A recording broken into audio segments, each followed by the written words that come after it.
Se les volteó al país, crece la rabia contra el gobierno. Inspecciones, demoliciones y nuevas viviendas, el largo camino post-terremotos. Hasta cumplir la misión, Comando Sur advierte que se mantendrá en Venezuela. Les contamos. Estas son las principales noticias que marcan la jornada de este lunes 13 de julio de 2026 en Impacto Venezuela. La tragedia del 24 de junio cambió el tono del país. Del dolor se pasó al reclamo y del reclamo a la indignación. En las calles crece la sensación de abandono mientras el gobierno encargado evita hablar de cambios políticos y la población insiste en exigir respuestas. Quique Frías nos amplía. En un momento que el gobierno encargado sigue haciendo control de daños por el doble terremoto y la catástrofe posterior, con énfasis en el estado de La Guaira, su propaganda pareciera no terminar de calar entre la población. El reclamo de Damelis Díaz, una madre que perdió a su hija de 6 años por el colapso de un edificio, contra Nicolás Maduro Guerra, resume la rabia e indignación generalizada. Ustedes tienen que ir presos. Yo no perdí una cocina.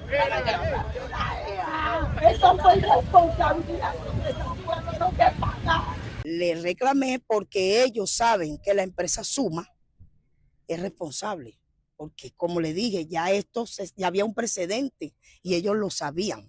Que ellos vendieron el urbanismo como que si esto era tecnología de punta y antisísmico, o sea, y lo pueden ver en los videos de Chávez. Mientras las calles muestran pérdidas y dolor, el Rodrigato cierra la puerta a seguir en el proceso de transición y califica como mezquino tocar ese escenario. Jorge Rodríguez, presidente de la Asamblea Nacional y hermano de la presidenta encargada Delcy Rodríguez, cerró la puerta a un camino hacia elecciones presidenciales. No tenemos cabeza para estarnos preocupando de TCJ ahorita. Ahorita lo que nos estamos preocupando es de personas que han sufrido lo indecible. Es un irrespeto, es una grosería, es mentarles la madre, poniéndose a reunir entre políticos para estar decidiendo quién va para el CNE o quién va para el TCJ. Hay tiempo para eso. Miraflores muestra una foto de poder que la propia calle desmiente. El gobierno encargado está ignorando una bomba de tiempo social y política al responder con propaganda y cerrar la puerta a elecciones. Ha habido mucha queja, mucho reclamo, mucha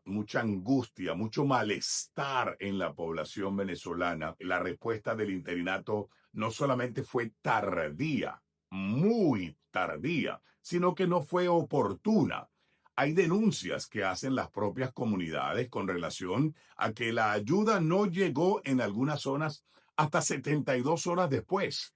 3 días después de los terremotos fue que llegó la ayuda y eso se observa, se palpa en el malestar, en la rabia, en la ira que tienen muchos venezolanos al día de hoy.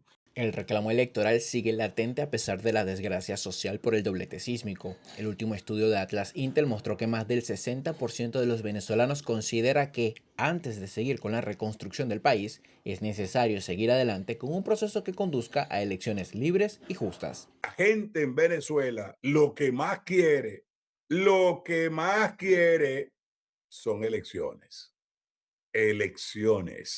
presidenciales.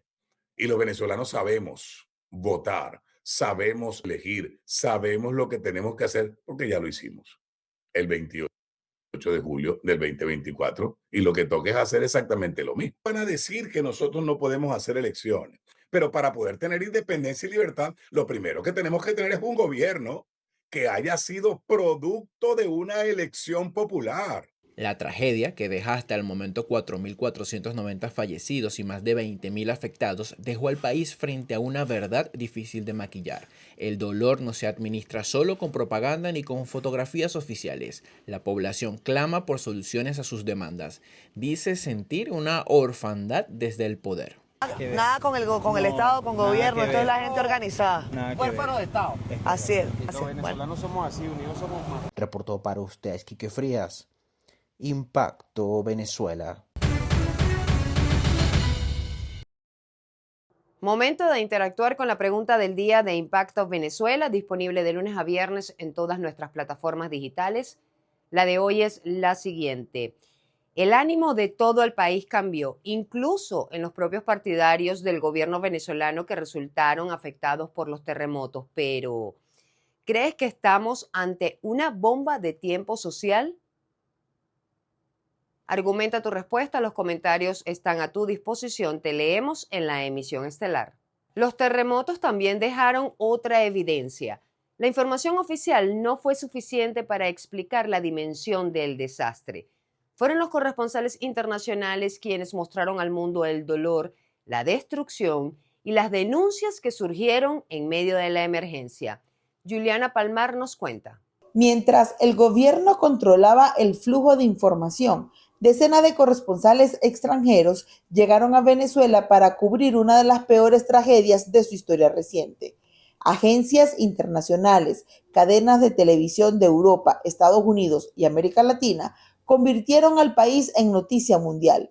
Gracias a esa cobertura, fue posible conocer más allá de las cifras oficiales la magnitud de la destrucción, el testimonio de las víctimas y las primeras denuncias sobre las fallas en la atención de la emergencia en un contexto donde el periodismo independiente continúa enfrentando restricciones para informar. Yo estuve en Gaza y los destrozos sí fueron impresionantes, impactantes, pero acá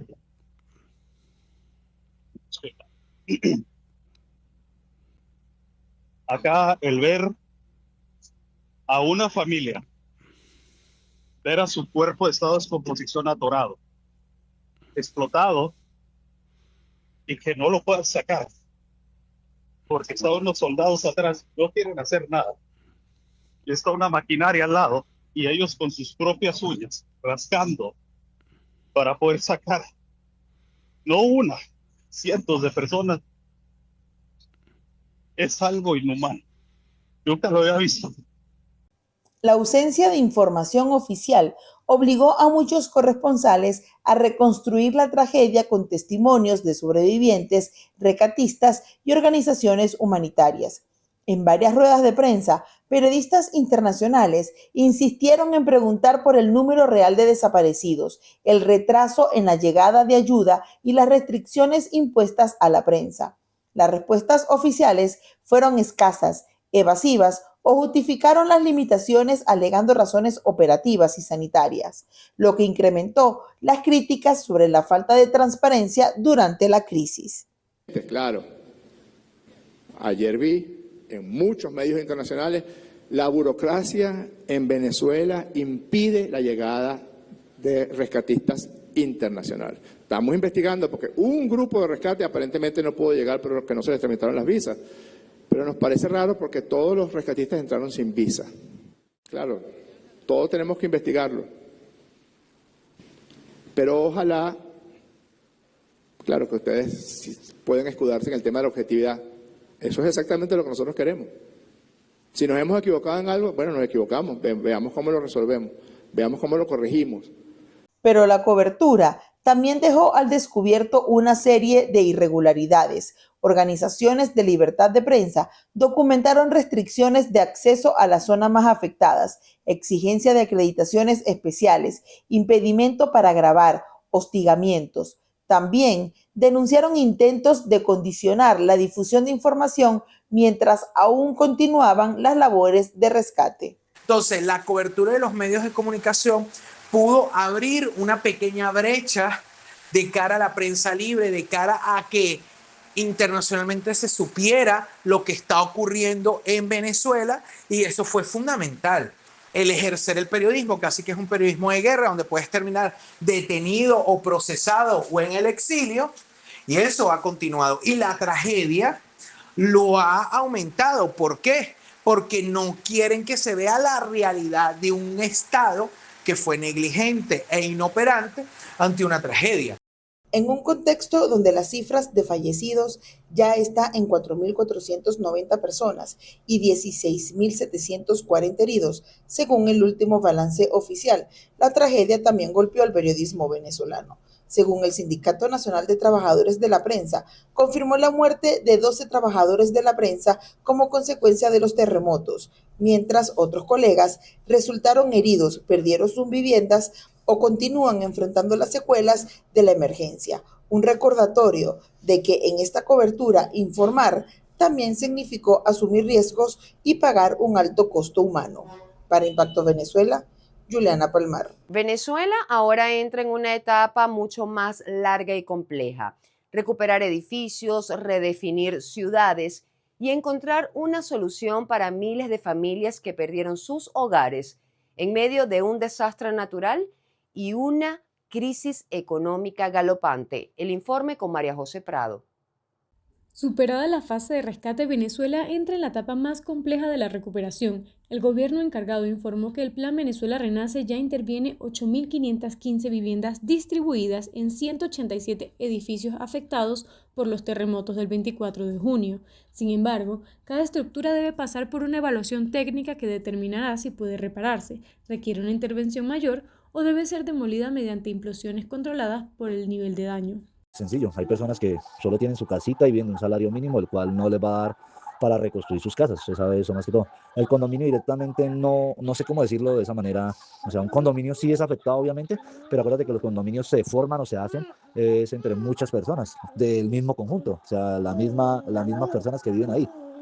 En cierta manera, pues si llegado el caso el sismo es amarillo, obviamente sí o sí va a haber una pérdida total, tanto para el propietario directamente del apartamento como el condominio directamente. Las inspecciones están a cargo de ingenieros acreditados por el Colegio de Ingenieros de Venezuela y del Cuerpo de Bomberos. En Caracas se aplica un sistema de identificación por colores, verde para edificaciones habitables, amarillo cuando requieren estudios más profundos y rojo para aquellas donde el ingreso está prohibido. Los ascensores también deben permanecer fuera de servicio hasta ser revisados por empresas certificadas y recibir autorización de los bomberos. A la par, el gobierno anunció financiamiento para reparar áreas comunes como fachadas, paredes y ascensores, aunque muchas adecuaciones dentro de las viviendas seguirán dependiendo de la capacidad económica de sus propietarios. Yo como ingeniero siempre valoro que los cimientos sigan estando estables, ¿sí me entiende? Porque pues si la estructura, en este caso una columna, está cuarteada o reventada y de verdad es casi irrecuperable, pues sería mal. Segundo, yo tengo que validar que tanto las redes de electricidad, de alcantarillado y las del gas, y en su efecto también el internet, y todo eso estén pues todavía funcionales. Son 40 terrenos y suman 584.000 metros cuadrados que nos van a permitir la construcción de nuevas viviendas, no solamente en otras partes del país, sino también en el estado de La Guaira. No sabemos cuántas viviendas se pueden construir porque en este momento se están haciendo todos los estudios geológicos, de suelo y de capacidad que tienen esos terrenos para recibir las viviendas. La presidenta encargada, Delcy Rodríguez, anunció la puesta en marcha del Registro Único de Vivienda, un censo biométrico que entregará a cada familia afectada un certificado con código QR para hacer seguimiento al proceso de asignación de viviendas y de las ayudas contempladas dentro del plan de reconstrucción. Por su parte, el presidente de la Asamblea Nacional, Jorge Rodríguez, informó que ya fueron identificados más de 40 terrenos en Catia-La-Mar, La Guaira, Naiguatá, Osma y Chuspa para desarrollar futuras urbanizaciones antisísmicas una vez concluyan los estudios geológicos. Además, aseguró que la mandataria encargada del país entregará las primeras 200 viviendas la próxima semana, sin dar más detalles. La meta del Ejecutivo es habilitar, construir o adquirir cerca de 25.000 viviendas para atender a las familias que perdieron sus hogares tras los terremotos. Estados Unidos ratificó que no abandonará a Venezuela hasta no culminar las labores de ayuda. Escuchemos lo que dijo el jefe del Comando Sur, el general Francis Donovan. Create a military for one purpose, to fight and win. But when that same military can respond to a crisis like this, we see the best American people through these great Americans on the ground, in the air, and on the sea, responding side by side with our State Department teammates and other partners, especially our partners here in U.S. Southern Command, to respond to the needs of the people of Venezuela. We'll remain on the task and on the mission until the job is done. Los terremotos destruyeron todo, pero también revelaron el lado más humano de Venezuela. Una red de voluntarios trabaja para devolver lo esencial a los damnificados: esperanza, dignidad y la sensación de que no están solos. Veamos la siguiente nota especial que nos trae nuestro compañero Juan Gutiérrez Gamba. Aún continúan las labores de recuperación tras los terremotos, pero en medio de los escombros y refugios ha surgido una red de voluntarios que va mucho más allá de la ayuda básica, llevando sonrisas, entretenimiento, atención emocional y hasta servicios gratuitos para ayudar a las familias damnificadas a recuperar, poco a poco, una sensación de normalidad. La movilización es total, desde payasos, recreadores, músicos y animadores infantiles que organizan actividades para los más pequeños. Psicólogos y especialistas ofrecen acompañamiento emocional a quienes enfrentan el duelo o la incertidumbre. Asimismo, peluqueros y barberos realizan jornadas gratuitas de corte de cabello. Y a quienes se suman carpinteros que fabrican literas para los refugios y ataúdes para restos humanos que también son entregados de forma solidaria. Se busca gestionar el estrés agudo de los afectados para evitar principalmente complicaciones en la salud mental a largo plazo. Claramente, pues este es un proceso que conlleva días y semanas posteriores a la afectación. En ese orden de ideas, actividades como la peluquería, el juego o el entretenimiento no son actividades de lujo, sino más bien son una necesidad adaptiva. La ayuda no proviene únicamente de grandes organizaciones, ni siquiera del gobierno, es una propuesta civil. La solidaridad del venezolano ha sido creativa, priorizando la privacidad y el aseo personal a través de kits de higiene y ropa interior, necesidades que a menudo el gran despliegue logístico olvida. Es el país que se resiste a ser definido por el desastre, reafirmando que su mayor patrimonio es su gente cuidándose a sí misma. Ante esta crisis, la capacidad de organización de la sociedad venezolana no se ha visto reflejada por aquellos funcionarios de las instituciones formales que tiene Venezuela. Entonces, esto más bien se ve reflejado en que esa capacidad organizativa es desde la gente, desde aquellos que no esperan que llegue la ayuda, sino se mueven para hacer ayuda. Especialistas en gestión de emergencias coinciden en que recuperar espacios para jugar, conversar, compartir una comida o simplemente recibir un corte de cabello puede fortalecer la autoestima y contribuir al bienestar emocional de quienes atraviesan una situación traumática. Cuando un vecino ayuda a sacar escombros, otro presta un teléfono, o en este caso muchas personas brindan sus servicios a los afectados, se está tejiendo una red de contención. Y esto valida la experiencia del afectado. Indirectamente le estamos queriendo decir que no está solo, que su dolor también es visto, y reduce esa sensación de indefensión aprendida, que es la raíz de los trastornos de estrés postraumático ante un desastre natural. Historias como la de estos artesanos, magos y demás voluntarios nos recuerdan que incluso en el momento de mayor desolación, tender la mano al prójimo es nuestra mayor fortaleza. La tragedia golpeó al país, pero la solidaridad sostiene y define a los venezolanos. Y esta es la mayor prueba de humanidad que se puede dar. Y así ponemos punto y final a la emisión matutina de hoy. Para más visiten impactovenezuela.com y nuestras redes sociales @impactove. No olviden suscribirse a nuestro canal de YouTube, activar las notificaciones, compartir y por supuesto comentar. Ayúdennos a mantenernos conectados con ustedes. Que Dios bendiga a nuestro país y a toda nuestra gente.